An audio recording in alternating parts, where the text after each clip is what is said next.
হযরত আনাস ইবনে মালিক রাদিয়াল্লাহু তাআলা আনহু বলেন, আমরা সবাই ওই লোকটার দিকে তাকায় রইলাম যে কি এমন আমল এই ব্যক্তির আছে যে আমলের কারণে আল্লাহর নবী দুনিয়াতেই তাকে জান্নাতের সুসংবাদ দিয়ে দিলেন। নবীর সাহাবী হযরত আব্দুল্লাহ ইবনে আমর ইবনুল আস রাদিয়াল্লাহু তাআলা তিনি বলেন, আমাকে দেখতে হবে কোন আমলের কারণে, কোন গুণের কারণে, কোন বিশেষ জিনিসের কারণে আল্লাহর নবী তাকে দুনিয়াতেই জান্নাতের সার্টিফিকেট দিয়ে দিল। মজলিস নিয়মতান্ত্রিকভাবে শেষ হইল। হযরত আব্দুল্লাহ ইবনে আমর ইবনুল আস রাদিয়াল্লাহু তাআলা আনহু ওই সাহাবীর কাছে গিয়ে বলেন, আমি আপনার বাড়িতে 3 দিনের জন্য মেহমান হতে চাই।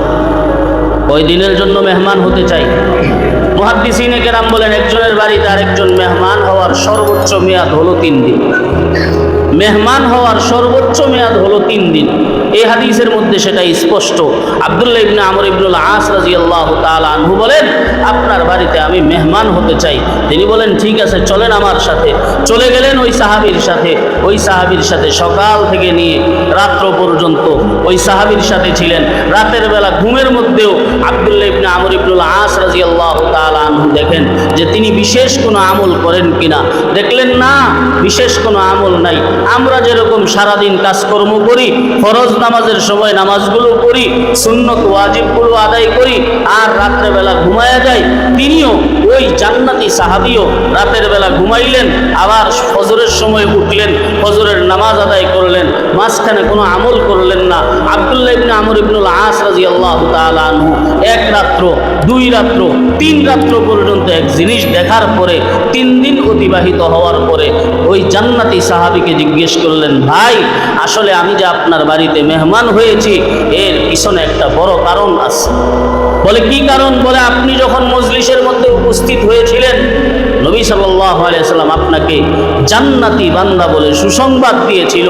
এই আপনি কেন জান্নাতি, দুনিয়াতে থাকতেই আপনি কিভাবে জান্নাতের সুসংবাদ পেয়ে ফেললেন, সে তার পিছনে বিশেষ কোনো আমল আছে কিনা সেই জিনিসটা জানার জন্য লাগাতার 3 দিন পর্যন্ত আমি আপনার সাথে আপনার সোহবতে ছিলাম।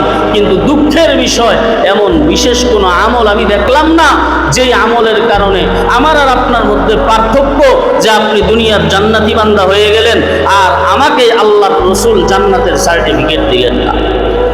ওই সাহাবী বলেন, যদি নবী সাল্লাল্লাহু আলাইহি সাল্লামের জবানে আমার মতো বান্দার জন্য এই সুসংবাদ হয়ে থাকে, যদি নবীজির জবানে আমাকে দুনিয়ার মধ্যেই আল্লাহ জান্নাতের সার্টিফিকেট দিয়ে দেন, এটা তো আমার জন্য সৌভাগ্যের বিষয়। আল্লাহর নবীর জবানে আমার নাম উচ্চারণ করছে, আমার বিশেষ কোনো আমল নাই। হযরত আব্দুল্লাহ ইবনে আমর ইবনুল আস রাদিয়াল্লাহু তাআলা আনহু বলেন, আপনার বিশেষ কি আমল আছে যেই কারণে আপনি দুনিয়াতেই জান্নাতের সুসংবাদ পেয়ে ফেললেন? হযরত সাদ ইবনে আবি ওয়াক্কাস রাদিয়াল্লাহু তাআলা আনহু বলেন, আমার বিশেষ কোনো আমল নাই, তবে হ্যাঁ, আমি প্রতিদিন রাতের বেলা ঘুমানোর সময় নিজের দিলটাকে পরিষ্কার করে ঘুমাই আর আল্লাহর কাছে বলি, আল্লাহ, আমার দিলের মধ্যে কোনো মুসলমানের ব্যাপারে যেন হিংসা না থাকে, আমার দিলের মধ্যে কোনো মুসলমানের ব্যাপারে যেন শত্রুতা না থাকে, আমার দিলের মধ্যে কোনো মুসলমানের ব্যাপারে যেন বিদ্বেষ না থাকে। সমস্ত মুসলমান আমার ভাই, সমস্ত ঈমানদার আমার ভাই, সুতরাং আমি সবার ব্যাপারে আমার দিলকে পরিষ্কার করে ঘুমাই। হযরত আব্দুল্লাহ ইবনে আমর ইবনুল আস বলেন, এই কারণেই আল্লাহর নবী দুনিয়াতেই আপনাকে জান্নাতের সুসংবাদ দিয়ে দিয়েছেন।